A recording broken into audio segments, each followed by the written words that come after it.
What if I told you that a father and daughter could vanish into thin air on a simple camping trip, only for the truth to emerge nearly 4 decades later in the most unexpected way imaginable? But before we begin, please hit the like button and let me know where in the world you're watching from today. It's always fascinating seeing who's joining us from around the world. Picture this. It's the summer of 1987, and Robert Chen is doing what any loving father would do, packing up his red Ford pickup with camping gear, coolers full of food, and all the excitement an 8-year-old girl named Emma could muster. The Colorado Rocky Mountains stretched before them like a postcard, promising the perfect father-daughter weekend away from the hustle and bustle of Denver life. Has this ever happened to you? That moment when you're planning what should be a simple, joyful family trip, completely unaware that everything is about to change forever? Robert was the kind of dad every child deserves. Devoted, protective, always putting Emma first. That weekend was supposed to be special, just the two of them exploring mountain trails, roasting marshmallows over a campfire, and creating memories that would last a lifetime. Emma had been looking forward to it for weeks, her purple jacket already packed, her rainbow-themed lunchbox filled with her favorite snacks, the kind of innocent anticipation that makes childhood magical. But here's where this story takes a turn that will send chills down your spine. Stay with me until the end, because what you're about to discover might surprise you, and it definitely challenged everything investigators thought they knew about missing persons cases. 3 days after Robert and Emma should have returned home, their pickup truck was discovered abandoned on a remote mountain road. Not broken down, not crashed, simply abandoned. The passenger window was halfway down, as if Emma had been enjoying the fresh mountain air just moments before. Her purple jacket still hung from the back of the seat like a ghost of her presence, swaying gently in the Colorado breeze. The cooler in the truck bed remained latched shut, their camping supplies untouched, as if time had simply stopped. But the most disturbing discovery wasn't what was in the truck, it was what lay beyond it. Through the dense pine trees, down a steep embankment, investigators found the skeletal remains of what had once been a hunting cabin. The roof was gone, blackened beams, pointing toward the sky like the ribs of some massive, charred beast. The acrid smell of recent fire still hung in the mountain air, and among the ash and debris, they found fragments that would haunt the investigation for decades to come. A melted child's shoe, scorched fabric, a warped plastic lunchbox with a faded unicorn sticker still clinging to its damaged lid, every parent's nightmare made manifest in twisted metal and ash. Here's what makes this case truly extraordinary, and what kept investigators awake at night for years afterward.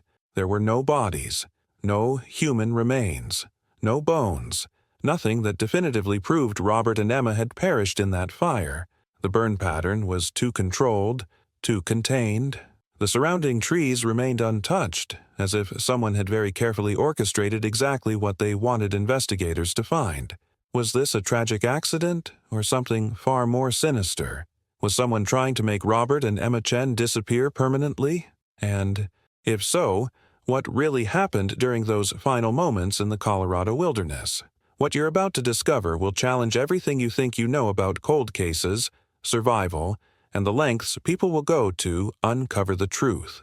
Because this story doesn't end with that burned cabin in 1987.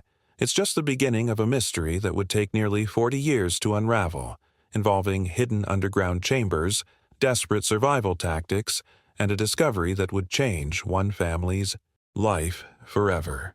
The truth about what happened to Robert and Emma Chen is more complex, more heartbreaking, and more shocking than anyone could have imagined.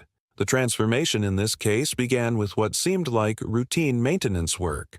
Fast forward to March 2025, and Park Ranger Sarah Mitchell was doing something completely ordinary, clearing debris from a collapsed trail near the old cabin site. It was tedious work, the kind that requires patience and attention to detail, but Sarah had always found solace in the methodical nature of trail restoration. Her shovel moved rhythmically through the packed earth and fallen branches, each scoop bringing the mountain path closer to being passable again. But sometimes, the most profound revelations come from the most unexpected moments. When Sarah's shovel struck something solid beneath the debris, her first thought was probably just another boulder. The Rocky Mountains are notorious for their hidden stones that seem to appear out of nowhere, disrupting even the most careful excavation work. Yet, as she brushed away decades of accumulated soil with her gloved hands, what emerged would challenge every assumption investigators had made about the Chen family's fate. The stonework that gradually revealed itself wasn't natural to the mountain landscape. These were mortared bricks, weathered by time but deliberately placed, surrounding what appeared to be a rusted iron ring, embedded in what could only be described as a trap door. Sarah's hands trembled as she realized the magnitude of her discovery. Someone had constructed this hidden chamber with intention, with purpose, and with a level of secrecy that suggested they never wanted it to be found. The mindset required to build something like this speaks to careful planning and desperate circumstances.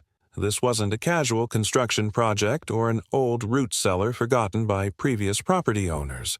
The way the bricks were sealed, the deliberate camouflage that had kept it hidden for nearly 4 decades, suggested someone who understood the critical importance of concealment. The impact of this discovery would soon ripple through the entire investigation, forcing everyone involved to reconsider everything they thought they knew about that summer of 1987. As Sarah worked to expose more of the structure, her mind raced with possibilities. What decisions had led someone to create this underground sanctuary? What hidden truth lay buried beneath her feet? The key journey from that initial shovel strike to understanding what she'd uncovered would prove to be more revelatory than anyone could have anticipated. Behind the scenes of what appeared to be a straightforward missing persons case, there had been layers of survival, desperation, and human resilience that defied all conventional wisdom about what people can endure. The fireproof lockbox sealed within this hidden chamber represented more than just evidence. It was a time capsule of hope and terror, containing artifacts that would bridge the gap between past and present in the most extraordinary way. Now, I want to go even deeper into this topic, because what Sarah found inside that underground chamber would not only solve a decades-old mystery, but reveal a story of survival that challenges everything we think we know about human endurance and the lengths people will go to protect the ones they love. The transformation from a routine missing persons report to something far more sinister began the moment Sheriff Alan Rodriguez stepped out of his patrol car that sweltering July afternoon in 1987. The summer heat pressed down on him like a physical weight, and the mountain air carried an ominous cocktail of pine sap and something metallic, the unmistakable scent of scorched timber that would haunt his memory for decades to come. The mindset of an experienced law enforcement officer is trained to read scenes, to pick up on the subtle details that others might miss, but nothing in Rodriguez's 20-year career had prepared him for the eerie perfection of what he was witnessing. The red Ford pickup sat at an angle on the gravel road, positioned as if Robert Chen had simply pulled over to check directions or take in the mountain scenery. Yet the decisions that had led to this moment were becoming increasingly clear as Rodriguez approached the vehicle. This wasn't abandonment born of mechanical failure or sudden emergency. This was something far more deliberate and unsettling. Deputy Maria Santos methodically checked the license plate against their records while Rodriguez absorbed the chilling normalcy of the scene. The camping supplies were neatly arranged in the truck bed, the cooler still latched shut with condensation beating on its white plastic surface. Emma's belongings were scattered throughout the cab with the casual disorder of an 8-year-old on vacation. A coloring book wedged between seat cushions, crayons rolling loose on the dashboard, her purple jacket hanging exactly where a child might drape it after getting too warm in the mountain sun. But here's what struck Rodriguez as profoundly wrong about the entire scenario. There were no keys in the ignition, no bags hastily grabbed, no signs of struggle or panic. The impact of this realization sent a chill down his spine despite the oppressive heat. People don't just walk away from their vehicles in the middle of wilderness roads, leaving behind everything they need for survival. The journey from family camping trip to mysterious disappearance had happened with surgical precision, leaving behind only questions and an overwhelming sense of wrongness. Behind the scenes of what appeared to be a straightforward search and rescue operation, Rodriguez's instincts were screaming that something much darker was unfolding. The hidden truth lay not in what was present at the scene, but in what was conspicuously absent. No desperate note left on the windshield, no trail of belongings leading into the forest, no indication that the Chen family had made any attempt to signal for help or explain their departure. The revelations would come later, piece by agonizing piece, but standing there in that oppressive July heat, Rodriguez understood that he was looking at the beginning of something that would challenge every assumption about what happened when families disappeared into the wilderness. The transformation from hope to growing dread was already taking hold as his eyes traced the burned cabin visible through the trees below, where the real story of Robert and Emma Chen was waiting to be uncovered. The journey down that steep embankment toward the cabin ruins marked a transformation in the entire investigation. As Rodriguez and Santos carefully picked their way through the slick pine needles and rocky terrain, the acrid smell of recent fire grew stronger with each step. The mindset required to process what they were approaching demanded a level of emotional detachment that even seasoned investigators struggle to maintain when children are involved. The skeletal remains of what had once been a hunting cabin emerged through the dense trees like something from a nightmare. The roof was completely gone, leaving blackened beams pointing toward the sky like the ribs of some massive, charred beast. Crows circled overhead in lazy, ominous patterns, their harsh cries cutting through the mountain silence like harbingers of the tragedy hidden below. The decisions that had led to this destruction were becoming increasingly clear, yet the full scope of what had transpired here remained shrouded in smoke and ash. But the real impact of this discovery came when Santos began carefully examining the debris scattered around the foundation. Using a pen to avoid contaminating potential evidence, she lifted fragments of what appeared to be clothing, scorched beyond recognition, and then something that made both investigators stop breathing for a moment. A child's shoe, partially melted, its rubber sole warped by intense heat, lay among the charred remnants like a monument to innocence lost. The hidden truth of what had happened here was beginning to reveal itself through these heartbreaking artifacts. Behind the scenes of what appeared to be a straightforward cabin fire, darker revelations were emerging with each piece of evidence they uncovered. When Santos carefully extracted what remained of a plastic lunchbox from beneath the collapsed beam, the faded unicorn sticker still clinging to its warped, rainbow-themed lid served as a devastating reminder of the 8-year-old girl who had carried it with such pride just days before. The transformation in both investigators was immediate and profound. Rodriguez, who had seen his share of tragic accidents and crime scenes, found himself struggling to maintain professional composure as he stared at Emma's belongings scattered among the ash. The journey from hoping for a simple rescue operation to confronting evidence of something far more sinister was happening with brutal efficiency, each discovery stripping away another layer of hope. Santos methodically photographed each item while Rodriguez surveyed the burn pattern, his trained eye already picking up inconsistencies that would prove crucial to understanding what had really transpired. The revelations coming to light suggested this was no accidental fire, no tragic camping mishap that had claimed 2 innocent lives. The precision of the destruction, the way the flames had consumed the cabin while leaving the surrounding forest untouched, spoke to a level of calculation that sent chills through both officers. The transformation in Rodriguez's understanding of the scene happened in a single, crystallizing moment as he stood in the center of the blackened cabin shell. His experienced eye swept across the burn pattern, and what he saw defied every natural law of wildfire behavior he'd encountered in 2 decades of mountain law enforcement. The flames had consumed the cabin with surgical precision, stopping exactly at the structure's frame as if an invisible barrier had contained the destruction. The surrounding pine trees, notorious for their flammability, stood completely untouched just feet away from where the inferno had raged. This revelation shifted his entire mindset about what they were investigating. The decisions behind this fire weren't born of accident or natural disaster. They were calculated, controlled, and deliberately executed by someone who understood exactly how to create maximum destruction while maintaining perfect containment. The impact of this realization sent a chill through Rodriguez that had nothing to do with the mountain air.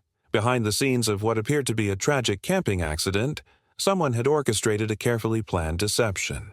The hidden truth was becoming undeniable. Someone wanted investigators to believe that Robert and Emma Chen had perished in this cabin fire, but the evidence was telling a completely different story. The journey from tragedy to conspiracy was happening with each detail Rodriguez absorbed, each inconsistency that pointed toward human intervention rather than natural disaster. Meanwhile, 2 hours south in Denver, another kind of revelation was unfolding. Diana Chen stood at her kitchen sink, gripping the edge of the counter with white knuckles, her sister, Beth, hovering nearby with words of comfort that fell on deaf ears. Diana's eyes remained fixed on the swing set in their backyard, where Emma's small sneakers still sat on the porch exactly where she'd left them that Friday morning. The mindset of a mother sensing danger operates on frequencies that logic can't explain, and Diana had been feeling that wrongness in her bones since Saturday night when they should have returned. Beth kept suggesting rational explanations. Maybe the truck had broken down. Maybe they decided to extend their trip. Maybe they were simply out of cell phone range. But the transformation in Diana's demeanor spoke to a deeper knowing, the kind of intuitive understanding that comes from being intimately connected to someone's life rhythms. She knew Robert would never worry her unnecessarily, would never stay away without finding some way to communicate. The impact of waiting, of knowing something terrible had happened while being powerless to act, was etched in every line of Diana's face.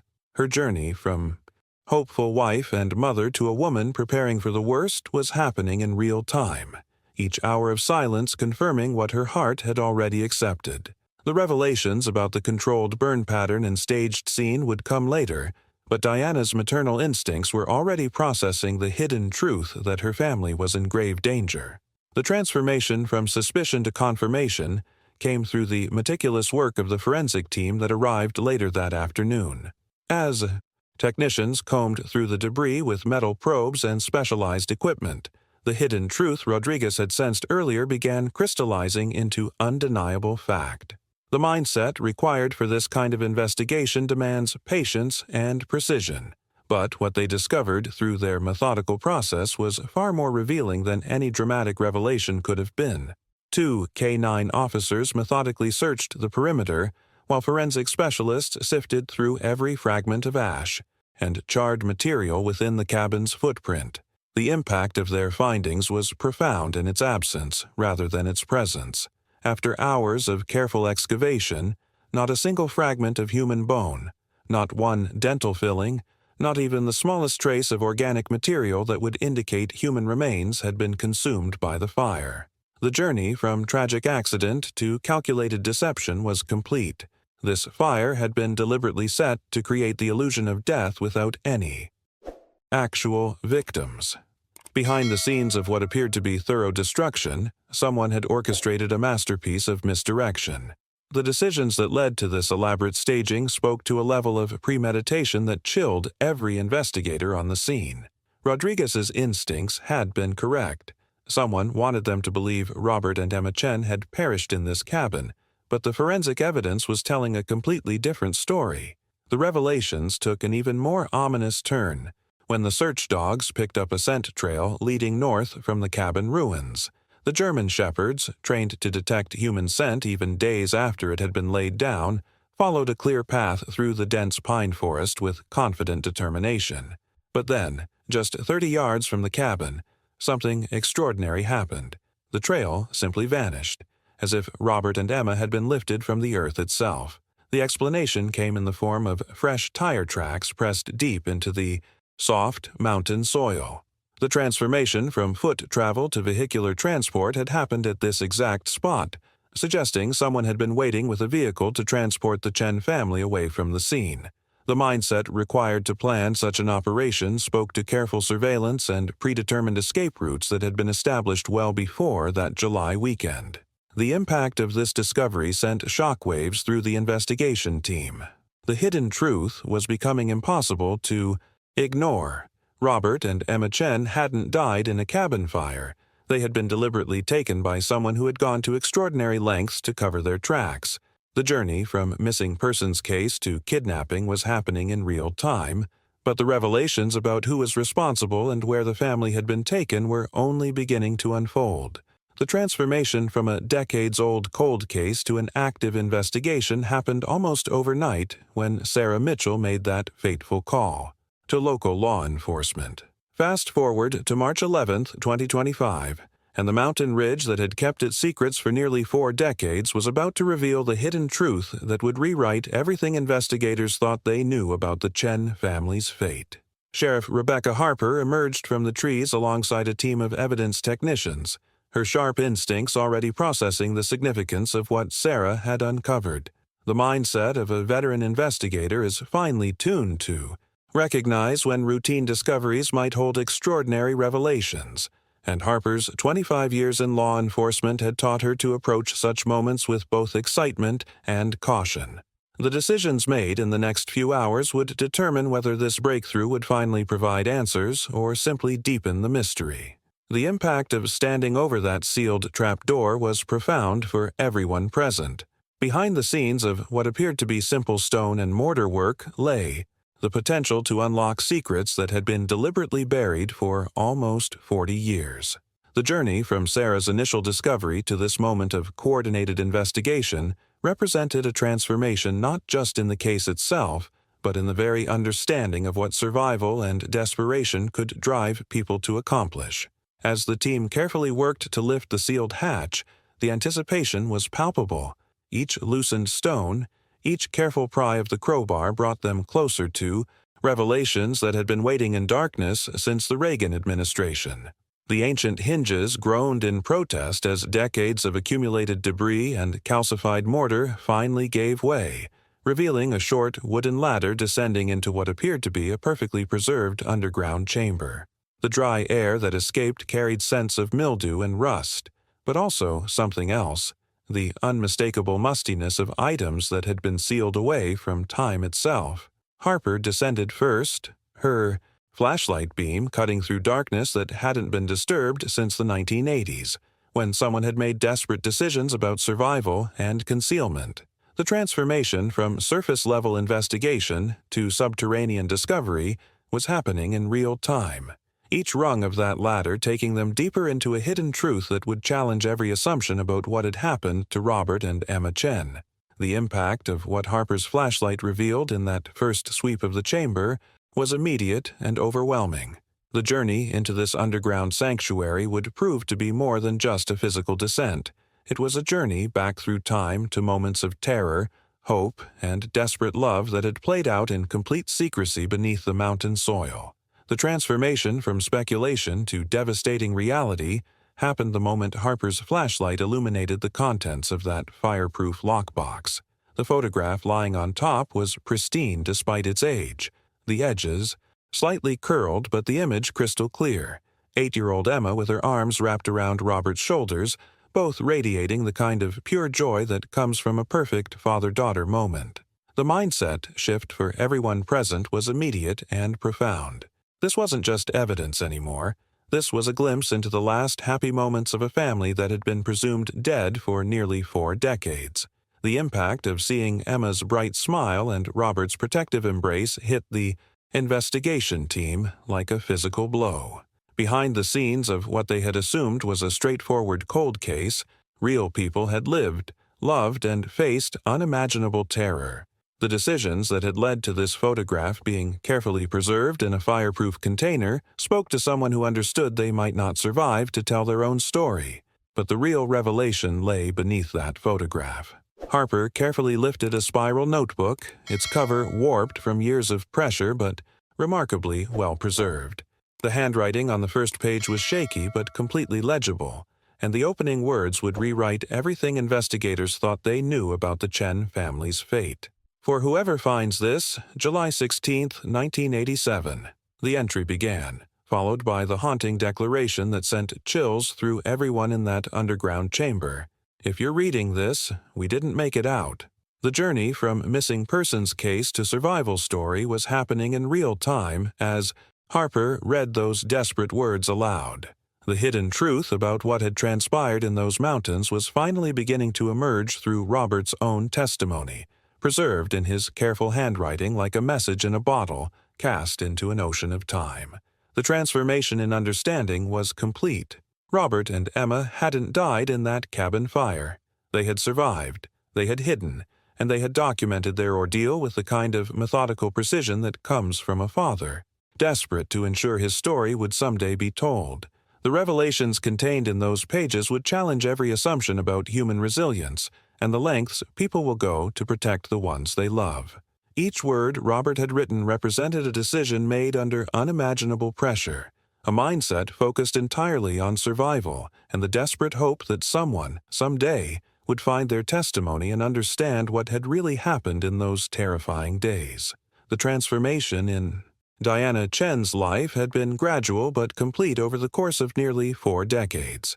She now went by Lisa, her middle name, a quiet shift she'd made during the darkest period of grief when even hearing her own name spoken aloud felt like reopening wounds that refused to heal.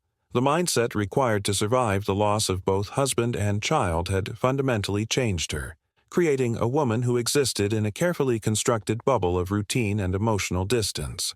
She had never remarried, never moved from the house Robert built with his own hands, and never stopped setting aside Emma's favorite cereal, even though no 8-year-old would ever eat breakfast at that kitchen table again. When Sheriff Harper's call came that March morning in 2025, the impact was immediate and overwhelming. Lisa's hands went completely numb as she gripped the phone, her sister Beth watching with growing concern as Lisa struggled to write down directions to a place she had avoided for 39 years. The journey from decades of forced acceptance to sudden hope was happening in real time, each word from Harper's careful explanation reshaping a reality Lisa had spent her entire adult life trying to reconcile. The decisions that had to be made in the hours following that call required a level of courage Lisa wasn't sure she still possessed. Behind the scenes of her carefully maintained composure, memories were flooding back with brutal clarity. The smell of Robert's coffee that final Saturday morning, the way Emma had squirmed while Lisa braided her hair, the casual promise Robert had made about getting strawberry pancakes when they returned. The hidden truth about their fate had been waiting in that mountain chamber while Lisa lived every day as if they were simply never coming home. The drive up those winding mountain roads represented a transformation from passive grief to active hope that felt both terrifying and inevitable. Lisa clutched her purse strap with white knuckles. Beth, driving in respectful silence as they climbed higher into the Colorado wilderness. The revelations waiting for them in that underground chamber would challenge everything Lisa had accepted about her family's fate. But the journey to get those answers required confronting places and memories she had spent 4 decades avoiding. Each switchback brought them closer to answers that might finally explain what had happened during those missing days in July 1987. The impact of returning to this place, after so many years, was written in every line of Lisa's face, the mindset of a woman who had learned to live with questions finally approaching the possibility of getting responses. The transformation from family camping trip to nightmare survival scenario was documented in Robert's increasingly desperate handwriting as Harper continued reading from the journal. The hidden truth about what had transpired during those missing days was finally emerging through Robert's own words, revealing a level of terror and determination that challenged everything investigators thought they understood about human endurance under extreme circumstances. "We've been hiding for 3 days from a man who followed us up here," Robert had written in careful block letters, his engineer's mindset still functioning even under unimaginable pressure. "I think he meant to hurt us. I've locked us in this cellar and sealed it the best I can." The decisions that had led to their underground imprisonment were becoming clear through Robert's methodical documentation. This wasn't a hiding place they had stumbled upon, but a deliberately constructed sanctuary that Robert had somehow managed to reinforce and conceal while protecting Emma from the full scope of their danger. The impact of reading those words in that very chamber was overwhelming for everyone present. Behind the scenes of what investigators had assumed was a quick abduction or murder, a father had been engaged in a psychological warfare that lasted for days, all while trying to shield his 8-year-old daughter from the reality of their situation. The journey from vacation to survival horror was documented with heartbreaking precision, each entry revealing Robert's growing desperation and his unwavering commitment to protecting Emma. The revelations became even more devastating as Harper read Robert's final entries aloud. The handwriting grew shakier with each page, but his resolve remained clear. "I don't know if anyone will find us, but if you do, please tell my wife I tried." The mindset of a man facing his own mortality while still fighting to document evidence and preserve hope for justice was evident in every carefully chosen word. Robert had somehow maintained the presence of mind to create a record that might someday lead to their tormentors' capture, even as their supplies dwindled and Emma's fear grew more difficult to manage. The transformation in Lisa's expression as she listened to her husband's final words was profound and heartbreaking. The journey from decades of wondering what had happened to finally understanding Robert's heroic efforts to protect their daughter and leave behind evidence was almost too much to bear. Robert had documented not just their physical survival tactics, but the psychological battle of maintaining hope while someone circled above them like a predator waiting for the perfect moment to strike. The transformation from adult testimony to a child's perspective happened when investigators discovered Emma's small blue handbag tucked into a corner of the underground chamber. The impact of finding this artifact was immediate and devastating.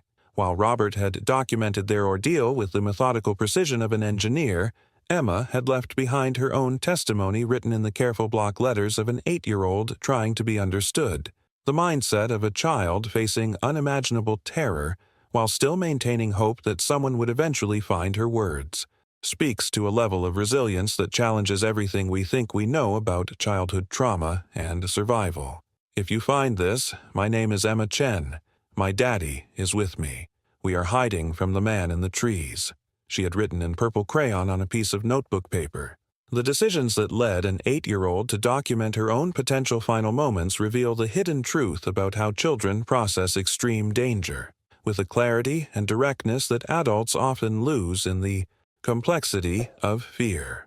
Behind the scenes of her father's technical survival planning, Emma had been conducting her own form of documentation, creating a record that was both heartbreaking and surprisingly sophisticated. But the real revelation came when investigators discovered the partially melted cassette tape hidden in the bottom of Emma's handbag. The journey to recover audio from damaged media required specialized expertise, and Dr. Benjamin Kessler at the Glacier Wildlife Audio Lab became instrumental in unlocking what would prove to be the most emotionally devastating piece of evidence in the entire case. The transformation of that warped plastic and magnetic tape into audible testimony represented a technological miracle that bridged nearly 4 decades. When Emma's small voice finally emerged from decades of silence, the impact on everyone involved was profound and immediate. "Mommy, I hope you're not crying. I was brave.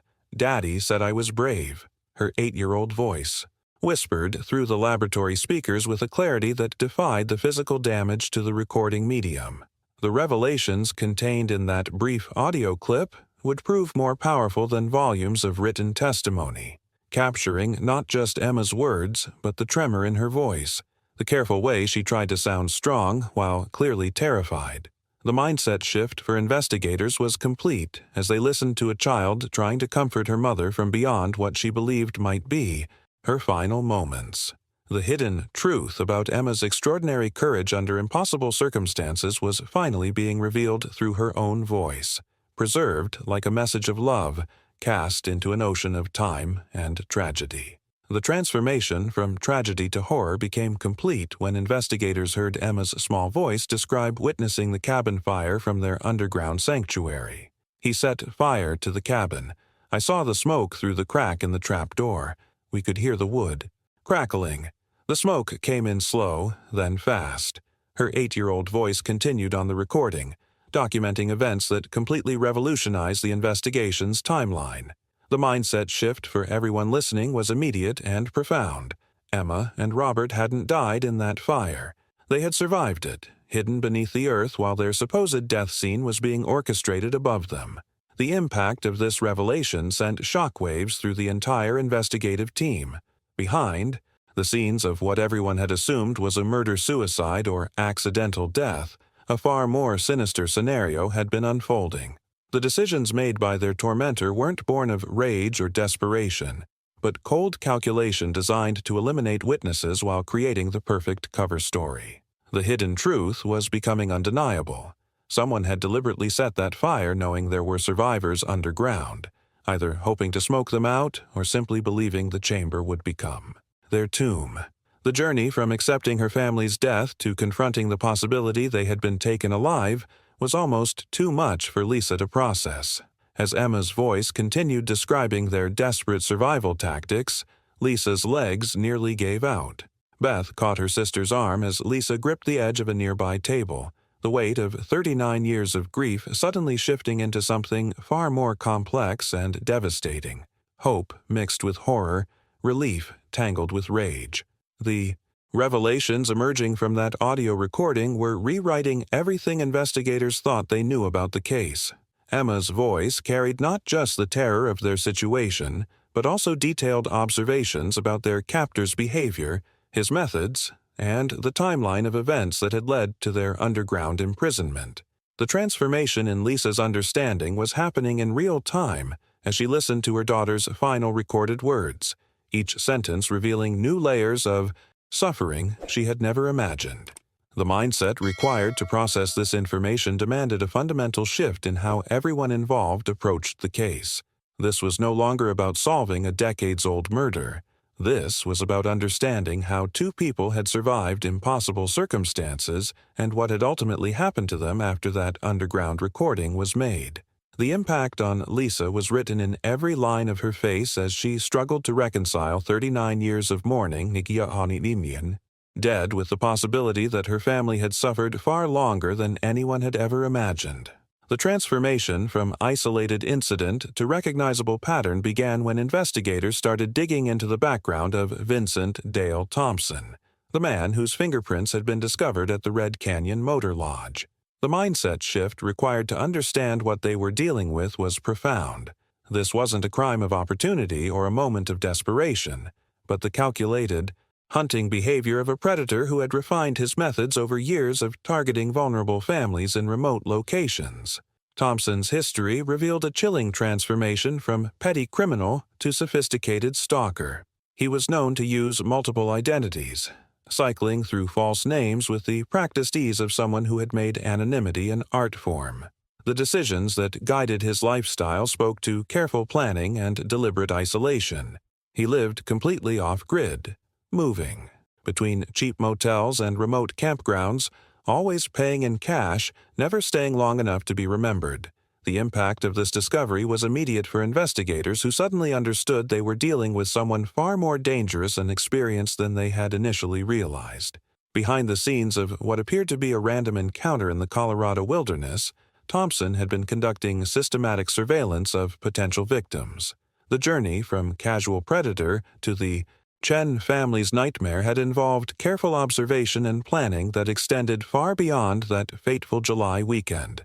The revelations emerging from motel records painted a picture of methodical preparation that challenged every assumption about how their ordeal had begun. The Red Canyon Motor Lodge's 1987 guest ledger provided the smoking gun that investigators had been searching for. Thompson had checked in under the name James Keller, a fictional identity borrowed from a horror movie, Character, a detail that spoke to both his twisted sense of humor and his calculated approach to maintaining anonymity. He had paid cash for 2 nights with no phone number or license plate recorded, arriving just days before the Chen family had departed for their camping trip. The hidden truth was becoming undeniable. Thompson hadn't stumbled upon Robert and Emma by accident. He had been watching, waiting, and planning. The mindset required to orchestrate such elaborate surveillance while maintaining complete anonymity revealed a level of sophistication that terrified investigators. Thompson's transformation from casual criminal to methodical hunter had been years in the making, and the Chen family had simply been unlucky enough to cross his path during what appeared to be a well-rehearsed routine of stalking and abduction. The impact of understanding Thompson's methods was both illuminating and horrifying. The journey from random violence to calculated predation was complete, but the revelations about his true capabilities and the scope of his activities were only beginning to unfold. The transformation from anonymous predator to identified suspect happened through the meticulous work of forensic specialists who managed to extract a usable fingerprint from that decades-old motel registration. Vincent Dale Thompson, born January 12, 1951, had a criminal background that read like a blueprint for escalating violence. The mindset of a man who had multiple arrests between 1975 and 1986 for trespassing, assault, and suspected abductions revealed a pattern of behavior that had been building toward something like the Chen family's ordeal for over a decade. What made Thompson particularly dangerous was his ability to evade conviction. Despite numerous arrests and investigations, he had never been successfully prosecuted for his most serious alleged crimes. The impact of finally having a name and face to attach to their investigation energized the entire team, but it also raised disturbing questions about how many other families might have crossed Thompson's path during his years of predatory behavior. Behind the scenes of his carefully maintained anonymity, Thompson had been perfecting techniques for hunting and capturing victims while staying one step ahead of law enforcement. The decisions that had allowed him to operate with such impunity spoke to a justice system that hadn't yet adapted to deal with interstate predators who understood how to exploit jurisdictional boundaries. The journey to locate Thompson's base of operations led investigators deep into the Glacier National Forest, following land records that revealed he had maintained a remote cabin under his uncle's name since the early 1960s. The hidden truth about his operations was about to be revealed through the physical evidence preserved at his primary sanctuary. The cabin wasn't visible from any main road, emerging slowly through dense trees like a nightmare made of rotting logs and boarded windows, with a rusted generator beside the sagging porch that suggested it had been abandoned for decades. The revelations waiting inside that isolated structure would challenge everything investigators thought they understood about Thompson's capabilities and methods. The transformation from understanding him as a simple predator to recognizing him as someone who had created an entire infrastructure for long-term captivity was about to reshape the entire investigation. The mindset required to construct and maintain such a remote facility spoke to planning and preparation that extended far beyond opportunistic crime. The impact of approaching that cabin was profound for everyone involved. Behind the scenes of Thompson's public persona as a drifter and petty criminal, he had been operating what could only be described as a private prison, designed specifically for the kind of prolonged captivity that Robert and Emma's journal entries had hinted at. The transformation from abandoned cabin to horror chamber became complete when investigators discovered the small room at the back of Thompson's property that had been padlocked from the outside. The mindset required to process what they were seeing demanded a level of emotional detachment that even experienced investigators struggled to maintain. The room was barely 8 feet wide, with walls that had been carefully insulated with foam and plywood, not for comfort, but for complete soundproofing. There were no windows, no natural light sources, just a narrow mattress on the floor, a dented metal chair, and something that made everyone's blood run cold: children's drawings pinned to the walls with rusty nails. The impact of seeing those crayon drawings was immediate and devastating. Behind the scenes of what investigators had hoped might be a quick resolution to the Chen family's fate, the hidden truth was revealing itself through Emma's own artwork. The journey from 8-year-old camping enthusiast to captive had been documented in heartbreaking detail through dozens of drawings that covered every available inch of wall space. The decisions that had led to this makeshift gallery spoke to a child's desperate need to maintain some connection to normalcy and hope while trapped in unimaginable circumstances.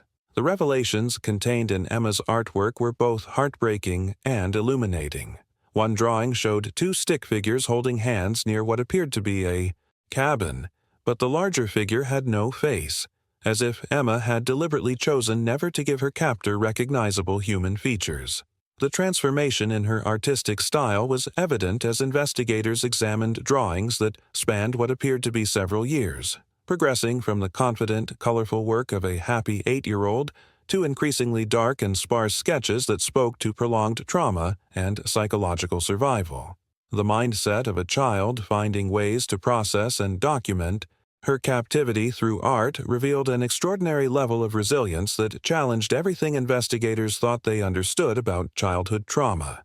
The impact of seeing Emma's world reduced to that tiny, soundproofed room was almost too much for several team members to bear. Behind the scenes of Thompson's carefully constructed prison, a little girl had been fighting to maintain her sanity and identity through the only means available to her: creativity and imagination. The hidden truth about Emma's years of captivity was written in every drawing, every careful crayon stroke that documented not just her physical surroundings, but her emotional journey through unthinkable circumstances. The revelations emerging from that room would force investigators to completely reimagine the timeline of the Chen family's ordeal and confront the possibility that Emma had survived far longer than anyone had dared to hope.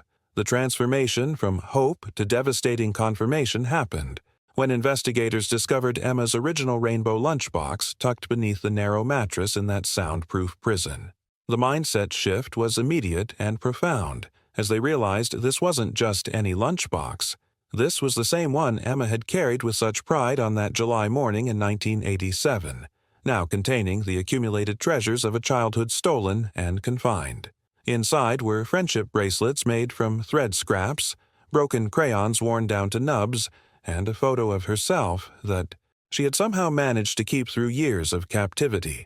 But the real revelation came from the evidence scattered around that horrific room. Food wrappers in the waste bin were clearly dated 1989, confirming what investigators had begun to suspect but hadn't dared to fully accept.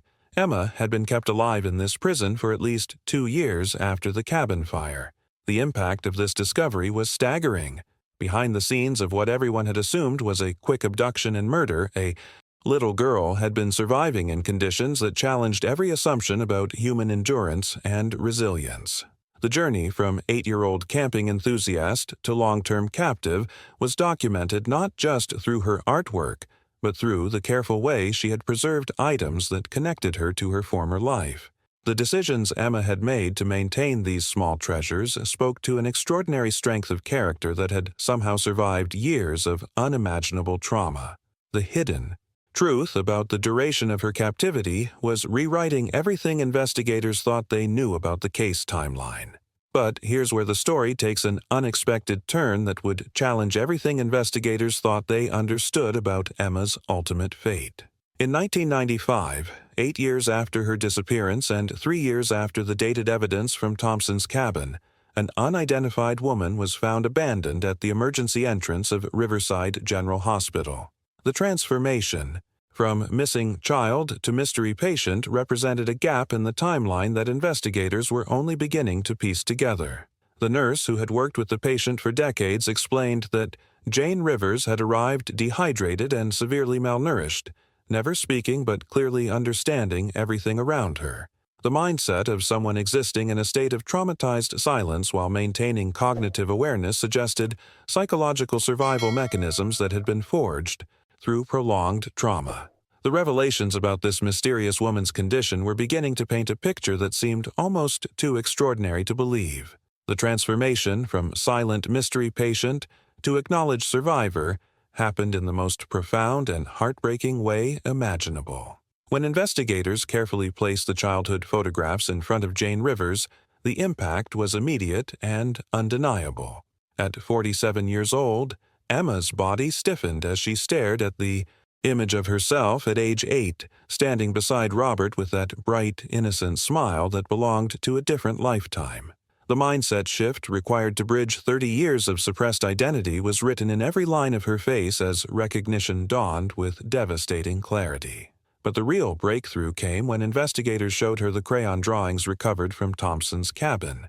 The decisions Emma had made as a child to document her captivity through art were now serving as the key to unlocking her adult identity.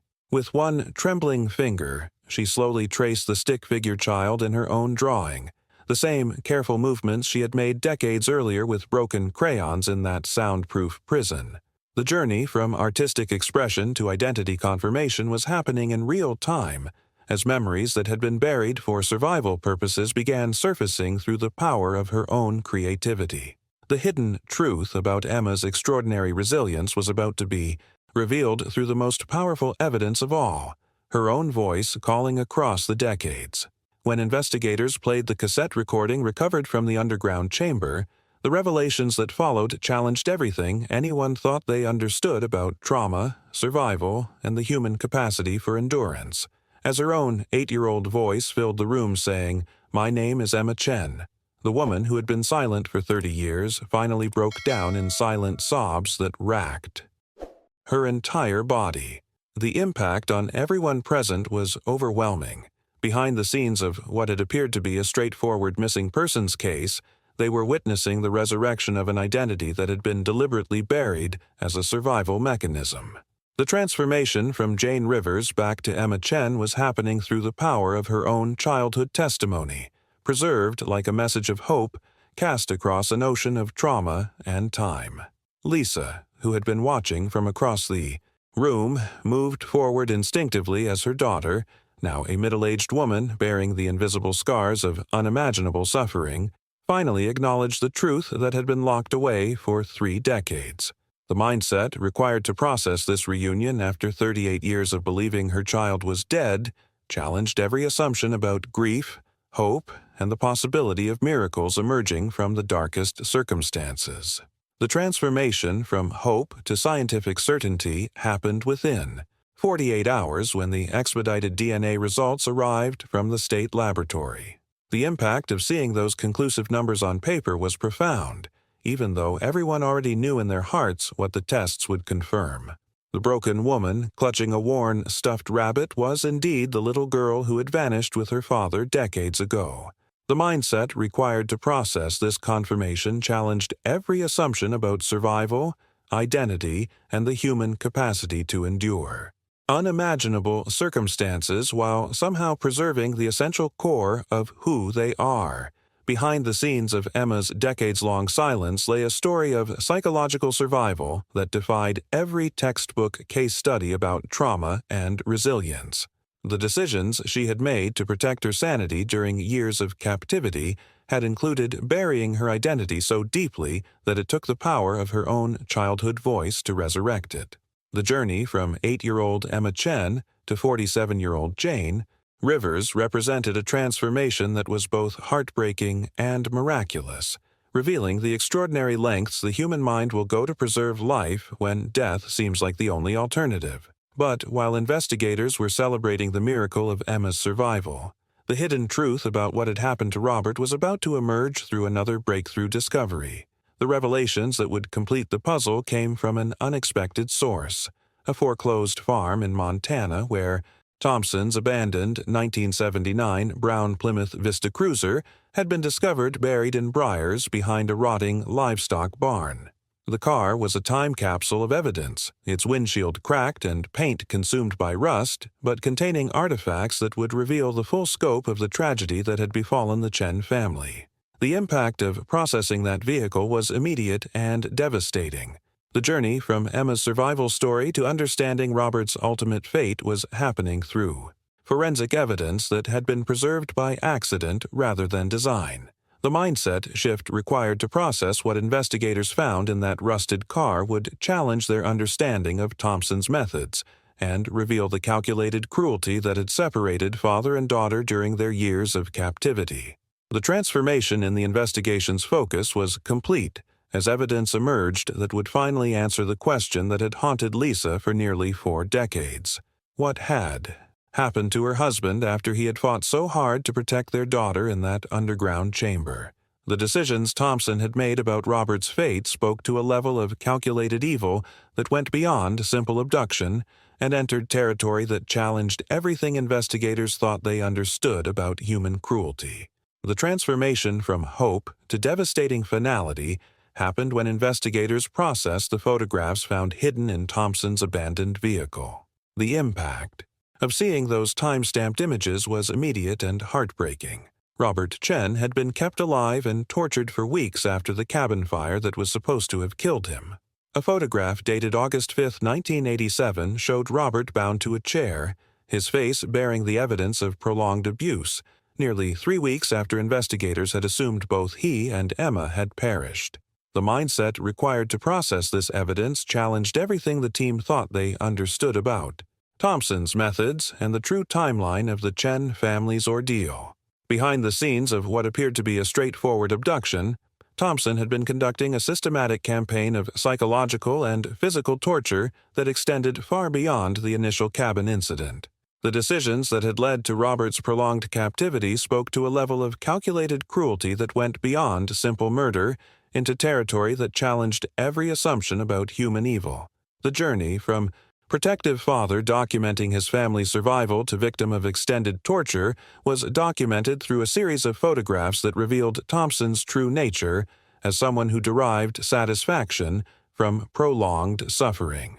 The hidden truth about Robert's ultimate fate emerged through Thompson's own hand-drawn map discovered in the vehicle's glove compartment. Following those crude directions led investigators to a remote shack deep in the wilderness, in a clearing that hadn't seen human visitors in decades. The revelations that awaited them there would provide the final devastating confirmation about Robert's sacrifice and the true scope of Thompson's evil. The impact of discovering Robert's remains was profound for everyone involved, but especially for Lisa, who had maintained hope for 38 years that her husband might somehow still be alive. The transformation from uncertainty to closure happened when investigators found Robert's skeleton in a shallow grave beneath loose floorboards, his wedding ring still intact and bearing the inscription, RMC, Love Always, L and E. The mindset of a man who had fought so hard to protect his daughter, only to become a victim of prolonged torture, was evident in the careful way he had been buried. Thompson had shown more respect for Robert's remains than he had for Robert's life. The journey from protective father to ultimate sacrifice was complete, but the revelations about Thompson's methods and the timeline of events were forcing investigators to confront uncomfortable questions about how Emma had survived when her father had not, and what had ultimately led to her escape from Thompson's control years later. The transformation from solved case to ongoing nightmare happened when investigators began enhancing the photographs recovered from Thompson's vehicle using modern digital technology. The mindset shift was immediate and chilling when enhanced images revealed something that had been missed in the original 1987 investigation. A second figure captured in the background of several photographs taken at the cabin before the fire. This wasn't Thompson, but a younger man, lean and clean-cut, standing inside the structure with the casual confidence of someone who belonged there. The impact of this discovery sent shockwaves through the entire investigation team. Behind the scenes of what everyone had assumed was Thompson's solo operation, there had been an accomplice, someone who had participated in the Chen family's abduction and had somehow managed to remain completely invisible for nearly 4 decades. The decisions that had allowed this second perpetrator to operate in Thompson's shadow spoke to a level of coordination and planning that challenged every assumption about how their operation had functioned. The revelations emerging from these enhanced photographs forced investigators to completely reimagine the dynamics of Emma's captivity. The journey from single predator to coordinated criminal enterprise meant that Emma's survival and eventual escape had been even more extraordinary than anyone had realized. The hidden truth about her years of imprisonment was becoming more complex and terrifying as evidence mounted that she had been controlled by 2 men working in tandem, each playing specific roles in maintaining their elaborate system of captivity and control. The mindset required to process this new information was overwhelming for everyone involved, but especially for Lisa and Emma as they began the long, delicate process of reconnecting after 38 years apart. The transformation from mother and daughter to strangers forced to rebuild their relationship was happening against the backdrop of an investigation that was far from over. Behind the scenes of their reunion, investigators were working frantically to identify and locate a man who had participated in unspeakable crimes and had managed to evade justice for decades. But perhaps the most chilling aspect of this ongoing investigation was the realization that somewhere out there, the second perpetrator was likely still alive and aware that his carefully maintained anonymity was beginning to crumble. The impact of the case's media coverage was being felt in unexpected ways as investigators began receiving reports of a man in his 50s who had been observed cutting newspaper headlines about the Chen family case and pinning them to walls covered with dozens of other similar clippings. The search for Thompson's accomplice continues to this day, with investigators following leads across multiple states while Emma and Lisa work together to rebuild a relationship that was stolen from them nearly 4 decades ago. The journey from that underground chamber in 2025 back to a family camping trip in 1987 has revealed truths about human resilience, survival, and the complex nature of justice that challenge everything we think we know about how these stories end. What makes this case so extraordinary isn't just the miraculous survival of Emma Chen, but the way it demonstrates how the past never truly stays buried. Sometimes it takes decades. Sometimes it requires the perfect combination of chance discovery and modern technology. But the truth has a way of surfacing when we least expect it. The transformation from cold case to active investigation reminds us that behind every missing person statistic is a real family, real suffering, and real hope that answers might someday emerge from the darkest places. If you've stayed with me through this entire journey, you understand why I'm so passionate about bringing these stories to light. The mindset required to uncover these hidden truths takes patience, dedication, and a community of people who believe that every story deserves to be told. That's exactly what we're building here. A place where complex cases get the attention and analysis they deserve, where we dig deeper than the headlines and explore the human impact behind every investigation. I'd love to have you join this community of people who appreciate thoughtful, in-depth storytelling about the cases that shape our understanding of justice and survival. Hit that subscribe button if you want to continue exploring these remarkable stories together. There are so many more cases waiting to be examined, so many more families whose stories need to be heard. And if you made it all the way to the end of Emma and Robert's story, drop a comment saying, "The truth always surfaces."